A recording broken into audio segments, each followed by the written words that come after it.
All right. So nature versus nurture is a question that has been asked for a very long time as to which is the more dominant influencer on your intellectual growth, your social interactions, your physical growth, and your personality. Does anybody know the biggest indicator of being obese? Having obese parents. Right? But what's really difficult is there's no way for us to know for sure whether or not that is nature versus nurture, right? Unless we picked you up from obese parents and transplanted you into healthy parents' lives, we would have no idea. Because not only, if your parents are obese, are you more likely to be obese because of genetics, you're more likely to be obese because they control your eating habits. They determine how you view food for the rest of your life. For example, my dad, very fat, big guy, right? Lost a lot of weight, but he's still fat. That's how much he weighed, right? Still a big guy, right? He's fine with it. I'm good, right? He's good. Here's the problem. He taught me from the time I was young until now that food is a comfort. Something bad happens, I eat. Something good happens, go out to eat. Right? If I'm really sad, I eat something. If I'm really, really happy, I reward myself with, you guessed it, something to eat. Usually ice cream. That's my weakness. All right? How many of you are like that? Right? Some of you, right? And not all of us, of the people that raised our hands, look like me, right? Sometimes you can have a coping mechanism with food and still be healthy. But you also need to be careful, because being skinny doesn't mean you're healthy. All right? So make sure you are being careful with that. How many of you reward yourself with things? Shoes, a new shirt, some sort of technology. I don't reward myself with technology. I just buy it. I just want it and I get it. It's not a reward. It's not like I earned this. It's a, well, all right, this is mine. I don't, not for those. I'm working on it. All right. What do you reward yourself with, Cheyenne? Or what do you comfort yourself with? Music. How many of you use music as a comfort? All right. I like listening to music. Music is a mood enhancer for me. If I find myself like sort of just like, man, today's just not a good day, I just queue up a playlist and I make sure that I focus on it, and it really can change your whole outlook of that day. It can change everything that you're looking at, right? Because even all the bad things that happen to you in your life make you appreciate the good things more. If you didn't have bad days, the good days wouldn't be as sweet, right? So you've got to have bad days to give yourself a good view when you're standing on top of the mountain looking back, right?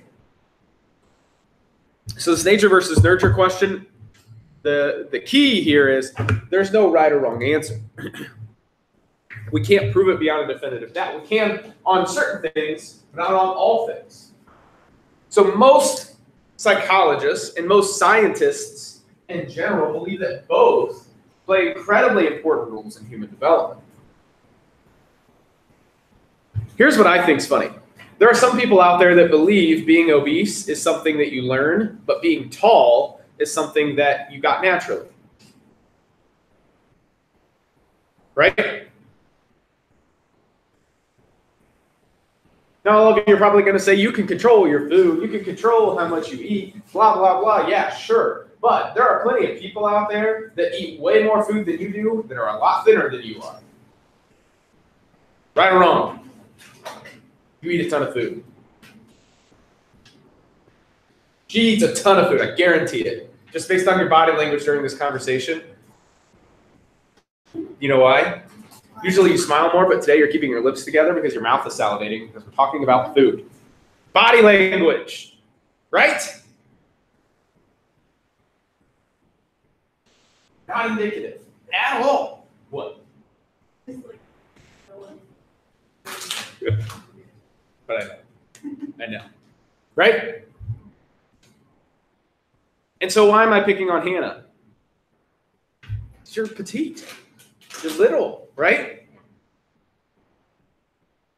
But if you put 90 seconds on the clock and tell her to eat as many hot dogs as possible, you're going to be in double digits, I'm guessing, right? Kobayashi style stuff, right? Anybody watch those on St. Patrick's Day, the hot dog eating contest? Oh, it's the grossest, best thing that's ever happened. Yes. See, she knows. She knows what I'm talking about. They take 2 hot dogs, they eat them at once, and then they take buns, they break them in half, dip them in water. It's a tactic, right? So what I'm saying is obesity a part of what you eat? Yeah. Changing your diet can influence everything. But changing your diet doesn't make you stop wanting all the foods that you've enjoyed your entire life, right?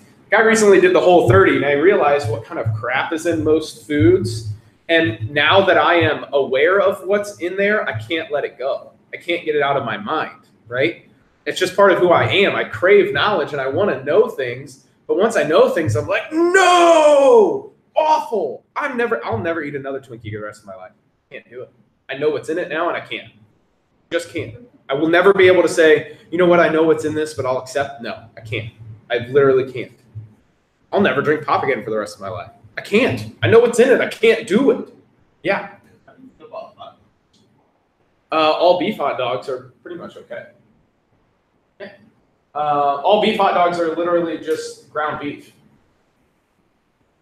And then they're put into a casing with like beef broth, which is what liquefies it a little bit, and you're done. Right? If I want something I know is really crappy, but I can make it better, I make it. So I haven't eaten store-bought bread in a really long time. I just make it. If we want to have hot dogs, I make hot dog buns. If I want to have a sandwich, I make my bread. I swear to God, I can prove it to you because I made the bread for my sandwich today that I'm eating for lunch. I'm not kidding, right? So I know. So what do you think is a more powerful influencer on me when it comes to food? Nature or nurture?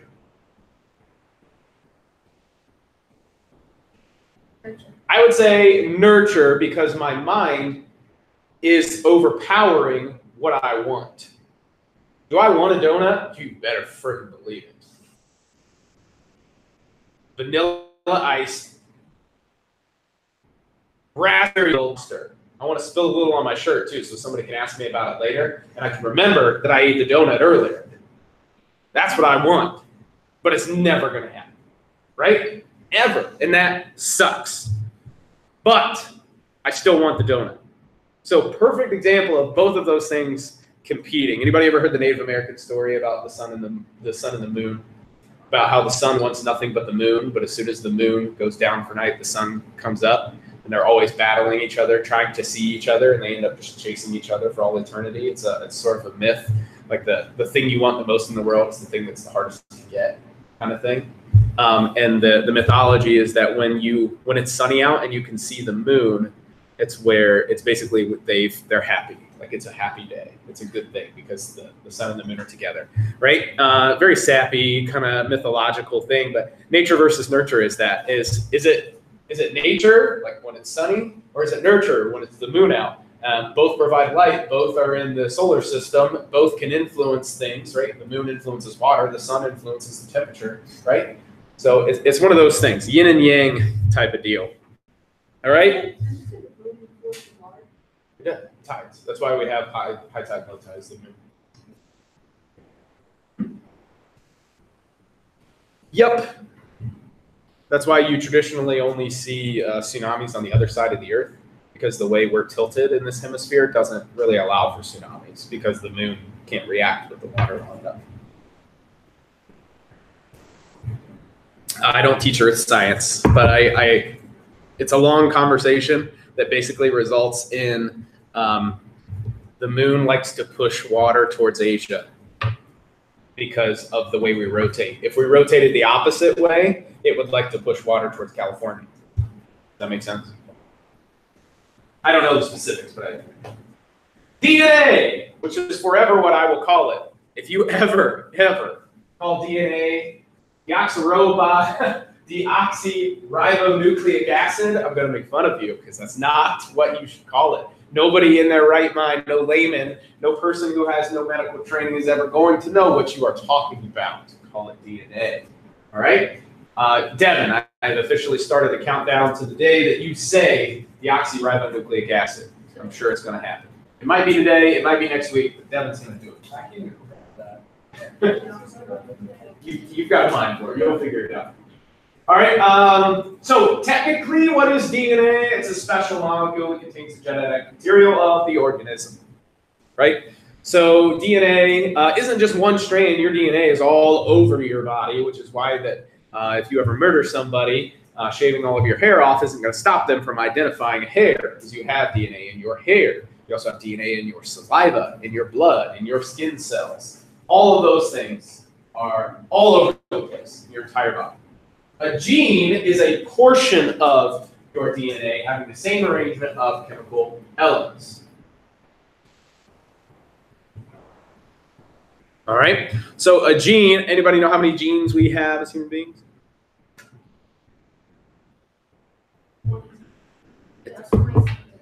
20-something. I believe it's 26. I was really confident until you guys said 20-something, and I was like, figured you guys would know. It's 26, right? Look it up. 26. I believe you get 13 genes from your mother, and you get 13 genes from your father for a total of 26. Is it 26? 42. I don't think so. I don't think that's the correct answer. Is it weird that a teacher doesn't know something, or some of you freaked out right now? I don't know. I have this thing where I feel like some of my colleagues are super afraid to be wrong in front of you, and I don't get it. How many genes does she have?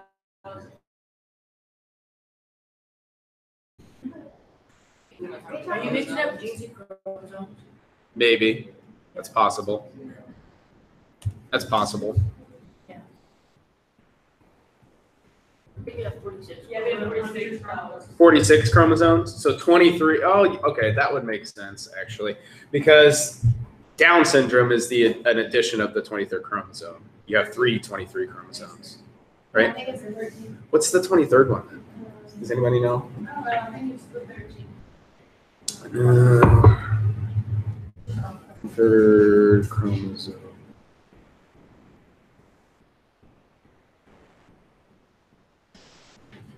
Down syndrome is the 21st chromosome.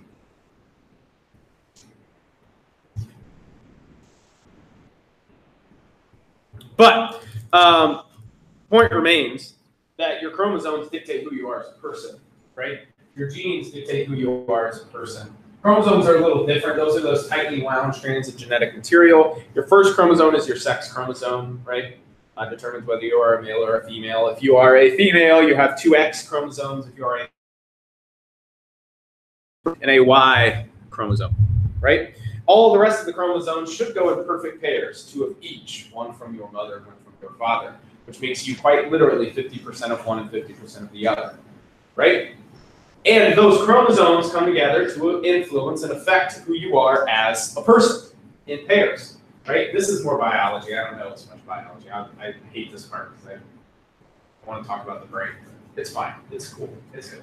All right? So, any of you know how hereditary genes are passed?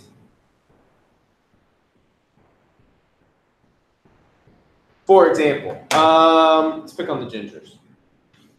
Alan or Andrew, who wants to go? All right, Alan. All right, Alan. Do your parents have red hair? All right. Your grandparents have red hair? Either of them. Neither your mom's parents or your dad's parents have red hair. So how did your mom? So someone was a carrier, and they took the recessive genes. Correct. So, who predominantly is the carrier in our society? Females. Because most chromosomes are carried on X chromosomes. So, for example, if you're listening at home, you're going to miss out. Get over it. All right? Basically, here's how it works. Baldness is like this. Color blindness is like this, right? Because you don't see a lot of women going bald, do you? It happens, but you don't see it a lot, right? I love doing these. We did so many of these. We did Punnett 16. squared. Gregor Mendel would be super happy. I'm going to keep it super basic because, again, this is life science and we're learning about psychology, but we need to understand genes for a second, for nature versus nurture. All right? So let's say a capital X is color blindness. Okay? So let's say this is your dad, that's a lowercase x and a capital Y. And this is a lowercase x, and this is a capital X. So mother, father. We pair these together, what happens? We have two lowercase, which is a woman who does not carry color blindness. Because the X gene is the colorblind gene, the capital X. So both of these, this is the male passing his X chromosome and the female passing her X chromosome, and those both are non-carriers. This would be a male without color blindness. This would be a female that doesn't have color blindness, but carries the colorblind gene. And this would be a colorblind male. Does everybody see why males are so susceptible to certain things and women aren't? They only have one X chromosome. If they get the wrong X chromosome, you have it. Can't carry it, you just have it. This is why men go bald and women don't traditionally, because in order for a woman to go bald, your father has to be bald and your mother has to carry the bald gene or be bald herself. For a male, all it takes is your mom's dad was bald or your dad was bald. Either one, flip a coin. You might get it, you might not. Who knows? Women very, very, very unlikely compared to men, right?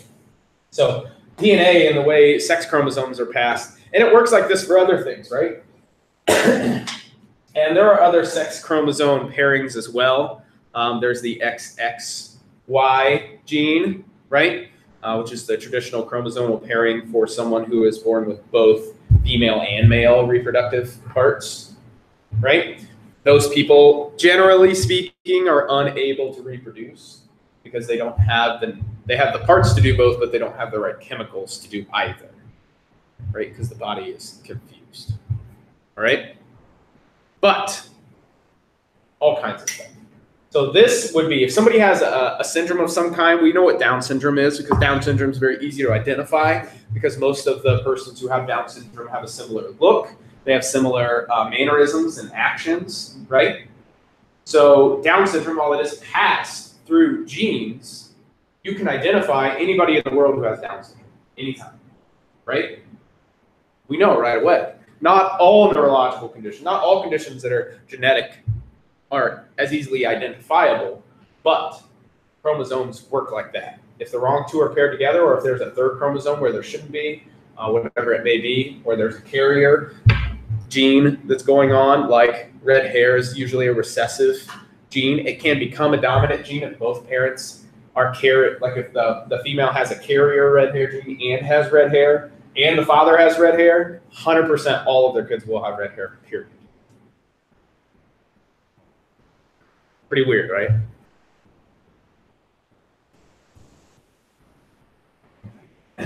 But that's pretty much how it works. Punnett squared. Gregor Mendel. We learned this in life science, right? He messed with pea pods, created the GMO. Yeah. All right, cool.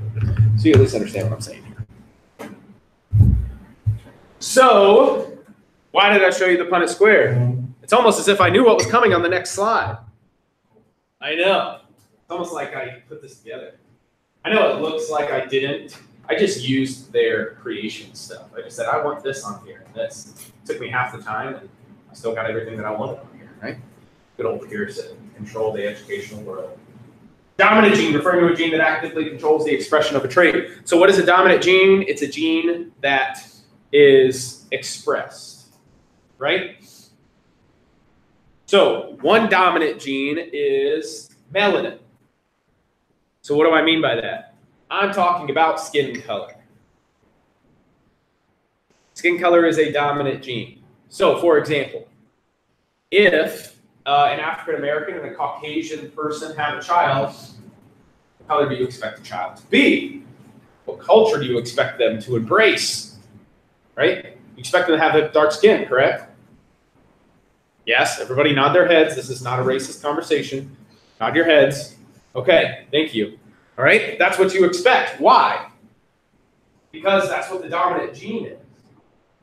When the gene is expressed, persons with darker skin have a more dominant melanin, which means that particular gene is more likely to show up. Now, there have been examples, however. One of my favorite examples is actually an episode of Maury. I don't watch Maury, but a student pointed this episode out to me, and I watched it, and I thought it was awesome. Two people, both consider themselves African American. The father had a Caucasian father and African American mother. All right? So he's biracial. The mother also was biracial, but flipped. She had a Caucasian mother and an African American father. They had twins. One was black, one was white. It was incredible. I loved watching it and hearing about it, right? For all of 30 seconds that I actually watched the episode and then paused it and did all the research on my phone, right? So it's incredible because they didn't believe it. They thought it's not possible, right? But what happened is the genes, the recessive gene, became expressed out of a long shot, particularly in twins. It's very, very rare, right? Almost as rare as the quadruplets. I have a friend that has quads. He's an older guy. Basically, his wife was pregnant with fraternal twins, and then both of those eggs split. So she had two sets of identical twins at the same time for quadruplets. So two of the boys look identical, and two of the boys look identical, but those two sets don't look anything like each other. It's weird. Like but they're all twins. They're all quadruplets. So basically, if you know how it works, if you fertilize two eggs, that means you're just having two babies at once. They're not necessarily going to look the same. If you fertilize one egg that splits, that's where you get identical twins. They fertilized two eggs, and both eggs split. It's like a 1 in 300 billion chance. Like it hardly ever happens. And it's crazy because they look like brothers, but they don't look identical. Right? Like if they didn't have their other twins standing next to them, you would say all they're brothers. And then when the twin stands next to them, they'll say, oh, maybe they're not because those are twins and those are twins. Like it confuses you. It's weird, right? So recessive genes are a gene that only influences the expression of the trait when paired with an identical gene. So is having twins a trait? Or is having twins something that just happens in nature? Let me ask you this. How many of you know twins in your family or twins in your friends circle? Michaela, right? Your brother and sister are twins? Was your grandparent a twin? One of your grandparents? Their grandparents? What, your mom or dad twins? Aunts or uncles that are twins? Like, they're not really like my aunts and uncles, but my uncles. Right, but they're family. No? Okay. No, that's fine. Traditionally speaking, twins do run family. But we have no idea why, because there's no genetic reason why it should. We can't find a recessive trait that, hey, you're more likely to have twins. We don't know. But it happens, and scientists are still baffled by it right now. Pretty crazy. Some people say, yeah, it's genetic, because it happens in a certain pattern, so it's genetic, but we can't find any forensic, we can't find empirical evidence that proves that, which is weird. It's an odd thing. Kind of stresses me out because I need facts. I need logic, and it's not there, and it bothers me. All right. Predispositions, genetic tendency or possibility. So that's why. Sorry, I got ahead of myself. Predisposition is like the twin thing, right? It's basically, hey, I think I'm going to have twins. The power of the mind is incredible. If you think you're going to have twins, you're probably going to have twins. What a research study that I read back in college was that if you go in and take a test and you prepared the same way both times, right? If you go in the first time and say, I feel like I'm underprepared, I'm not going to do well, you will do poorer than you would have if you had walked into that testing room and said, okay, I studied the best I can, I'm ready for this, let's go. They researched that, and literally just having a positive attitude was a direct indicator of doing better than not. Literally all you needed to do was convince yourself that, oh, I know this, and you were literally raise your score, right? Crazy. And that's a predisposition. If you walk in and say, hey, I am going to do well, period, done, it's going to happen. You will do better than if you had gone in there with a more negative attitude. It's pretty crazy, right? So even if you suck at a certain subject, or you feel like you suck at a certain subject, but you've prepared yourself, go in with a good attitude. Now, if they didn't prepare and they went in with that attitude, the scores were about the same. So don't think you can just go in with a good attitude and get a better score. Like, you've got to prepare and have a good attitude. You have to do both things. All right, so this is what a DNA molecule sort of looks like under a microscope. It's been cartooned a little bit, right? But these sequences can be split apart. You can match genetic modifiers to other members of your family. That's why we can match family members.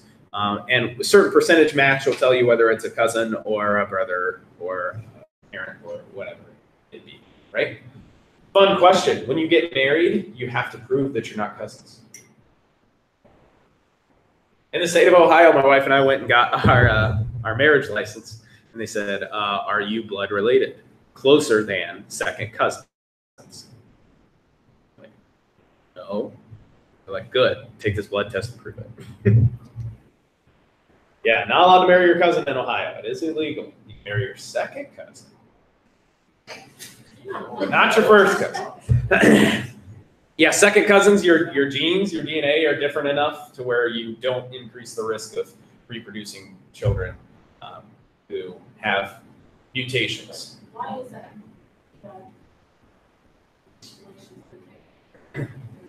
Because odds of you both being a carrier of a certain gene are really good. So it increases the odds exponentially of getting some sort of weird disease that may or may not run in your family. Does that make sense? Although some states do allow cousins to marry if one of them is infertile. Can't have kids. If one of them can't have kids, you're allowed to marry your cousin. I believe that's Georgia and North Dakota and Maine or Massachusetts or something. Not Kentucky, believe it or not, and not Ohio. Yeah. Not one of those places. So what does DNA determine? It determines the outlines for our lives. It determines who we're going to be, pretty much. Now, some of that obviously is mixed with the nurture portion, and external forces have a huge amount of power over who we become, but primarily it's these three groups: parents, peers, and cultural expectations. So how many of you have a dream of growing up, getting married, and having kids? Raise your hands. Growing up, getting married, having kids, raise your hand. Just briefly, I just need a quick hand raise. Go. 1, 2, 3 of you, all right? So why do you think that is?